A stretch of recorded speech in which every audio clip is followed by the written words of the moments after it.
मुंबईत गेल्या काही दिवसांपासून मराठी भाषेवरून वाद पाहायला मिळतोय।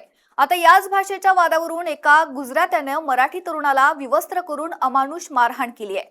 त्यामुळे आता मुंबईत पुन्हा एकदा वातावरण तापलंय। ही घटना मुंबईच्या महापौर ऋतू तावडे यांच्या प्रभागात घडली आहे। म्हणजे मुंबईच्या महापौरांच्या प्रभागात एका मराठी तरुणावर अमानुष अत्याचार केला जातोय। याच मुंबईसाठी 106 हुतात्म्यांनी बलिदान दिलंय। मुंबई ही मराठी माणसाची आहे, मात्र आता खरंच मुंबई मराठी माणसांची आहे का असा प्रश्न निर्माण झालाय। कारण गेल्या काही दिवसांपासून मुंबईत मराठी माणसांवर वारंवार हल्ले होताना दिसतायत। काही ठिकाणी तर मराठी माणसांना आता घरही दिलं जात नाहीये। मुंबईत मराठी माणसांना नोकरी दिली जात नसल्याच्या काही तक्रारी देखील समोर आल्या होत्या। फक्त गुजरातांचे आणि परप्रांतीयांचे मत हवी असल्यानं या घटनांकडे राज्य सरकार दुर्लक्ष करतंय का असा प्रश्न निर्माण झालाय। घाटकोपरमध्ये नेमकं काय घडलंय? गुजरात्यांची एवढी हिंमत कुणामुळे वाढली आहे? राज्य सरकार या गुजरात्यांवर कारवाई का करत नाहीये? पाहुयात या व्हिडिओतून। नमस्कार, मी निकिता आणि आपण पाहतायत LS मराठी। मुंबईच्या घाटकोपर पूर्व परिसरातील एका उच्चभ्रू गृहनिर्माण सोसायटीमध्ये हाऊसिंग व्हॅल्युएशनसाठी 32 वर्ष मराठी तरुण गेला होता। केवळ भाषेच्या कारणावरून विवस्त्र करून एका गुजरातानं अमानुष मारहाण केल्याची माहिती आहे। आरोपी फ्लॅट मालकाने पीडित तरुणाला घरात डांबून ठेवत सुमारे 1.5 तास त्याचा छळ केला। त्याचा मोबाईल 13व्या मजल्यावरून खाली फेकून दिला आणि विवस्त्र करून त्याचा व्हिडिओ देखील रेकॉर्ड केला। या प्रकरणी पंतनगर पोलिसांनी माहिती मिळताच तात्काळ घटनास्थळी धाव घेतली आणि फ्लॅट मालक धवल शहाला अटक केली आहे। या घटनेमुळे मुंबईतील मूळ भूमिपुत्र आणि गुजराती भाषिक यांच्यात गेल्या काही काळापासून सुरू असलेला भाषिक संघर्ष पुन्हा एकदा अत्यंत तीव्रतेने उफाळून आलाय। पोलिसांनी दिलेल्या माहितीनुसार पीडित 32 वर्ष प्रवीण मिस्त्री हा वाशी येथील एका फायनान्स कंपनीत हाऊसिंग व्हॅल्युएशन ऑफिसर म्हणून कार्यरत आहे। बँकेच्या गृहकर्ज प्रक्रियेचा भाग म्हणून घाटकोपर पूर्व येथील RB मेहता मार्गावर असलेल्या प्रसिद्ध दीपक बिल्डिंग मधील 13व्या मजल्यावरील एका फ्लॅटचे मूल्यमापन करण्यासाठी प्रवीण गेला होता। त्याने फ्लॅटचा दरवाजा ठोठावला आणि आत प्रवेश केला। तिथे घर मालक 45 वर्षीय धवल शहा हजर होता। सुरुवातीला कामाची माहिती देताना प्रवीणने मराठी आणि हिंदी मिश्रित भाषेत संवाद साधण्याचा प्रयत्न केल्याची माहिती आहे। मात्र प्रवीणने मराठीत संवाद साधताच धवल शहाचा पारा चढला।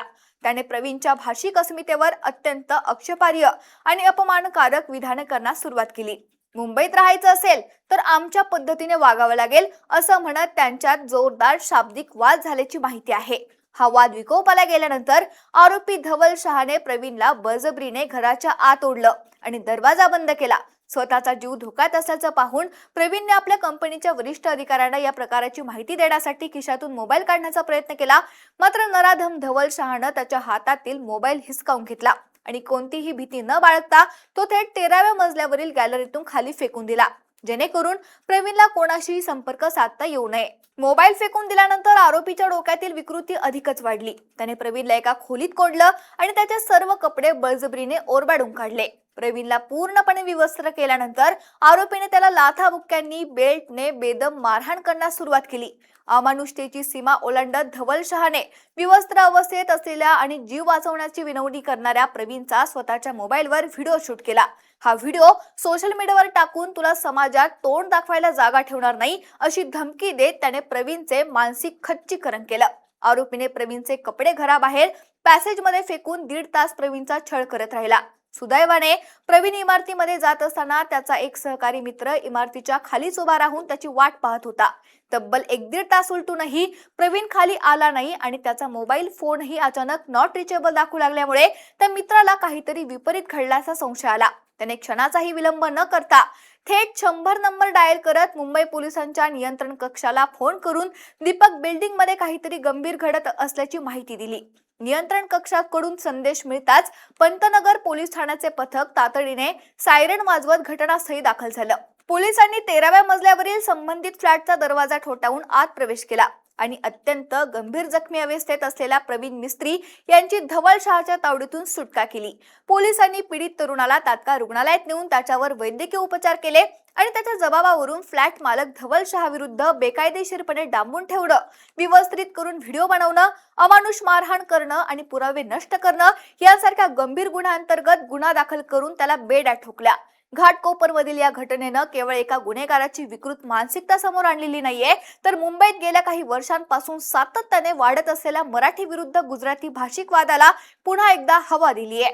मुंबई ही महाराष्ट्राची राजधानी आणि मराठी माणसाच्या अस्मितेचं केंद्र असूनही येथील आर्थिक दृष्ट्या संपन्न असलेल्या गुजराती आणि मारवाडी बहुल भागांमध्ये मराठी माणसाला दुय्यम वागणूक दिली जात असल्याच्या तक्रारी सातत्याने वाढत आहेत। यापूर्वी एप्रिल 2026 मध्ये याच घाटकोपर परिसरात सार्वजनिक शौचालय वापरण्याच्या किरकोळ कारणावरून एका गुजराती व्यापाऱ्याने मराठी व्यापाऱ्याला आणि त्याच्या कामगारांना रस्त्यावर बेदम मारहाण केली होती। तसेच 2025 मध्ये घाटकोपर मधील नालंदा सोसायटीत एका मराठी कुटुंबाला केवळ ते मांसाहारी आहेत या कारणावरून घर भाड्याने देण्यास नकार देण्यात आला होता आणि तुम मराठी लोक गंदा खाना खाते हो असे म्हणून त्यांचा अपमान करण्यात आला होता। या सर्व घटनांमुळे स्थानिक मराठी जनतेमध्ये आधीच तीव्र संताप आहे। त्यातच आता थेट शासकीय किंवा निमशासकीय कामासाठी गेलेल्या मराठी अधिकाऱ्यावर एका परप्रांतीय घरमालकाने घरात डांबून विवस्त्र करण्याचे धाडस केल्यामुळे मुंबईतील राजकीय आणि सामाजिक वातावरण कमालीचं तापण्याची शक्यता आहे। मनसे आणि ठाकरे गटाकडून या घरमालकाला चांगलाच धडा शिकवण्याची शक्यता आहे। सोशल मीडियावर मुंबईत मराठी माणूस सुरक्षित नाही का असा सवाल करत नेटकरांनी आरोपी धवल शहावर मोक्का अंतर्गत कारवाई करण्याची मागणी लावून धरली आहे। मुंबई ही मराठी माणसाची आहे असं आपण जरी आज म्हणत असलो तरी खरंच मुंबई मराठी माणसाची आहे का असा प्रश्न आता निर्माण झालाय। मराठी माणूस मुंबईतून बाहेर फेकला गेलाय। मुंबईत मोठमोठी घरं दुकानं गुजराती लोकांची आहेत। या ठिकाणी मराठी माणूस फक्त भाडेकरी म्हणून शिल्लक राहिलाय। आज 2026 मध्ये गुजराती लोक मराठी माणसांवर एवढी दादागिरी करत आहेत तर पुढील 5 वर्षात मुंबईत काय परिस्थिती राहील असा प्रश्न निर्माण झालाय। मुंबईत गुजराती आणि उत्तर भारतीय लोक मोठ्या प्रमाणात आहेत। त्यांचे मतदान आपल्याकडे वळवण्यासाठी सत्ताधारी त्यांच्यावर कठोर कारवाई करत नसल्याचा आरोप आहे। जर वेळीच राज्य सरकारने या घटना रोखल्या नाहीत तर आगामी काळात मराठी माणूस उरणारच नाही असं म्हटलं जातंय। तुम्हाला काय वाटतंय? सरकार या गुजरात्यांवर का कारवाई करत नाहीये? कमेंट करून नक्की सांगा। Bureau report LS Marathi.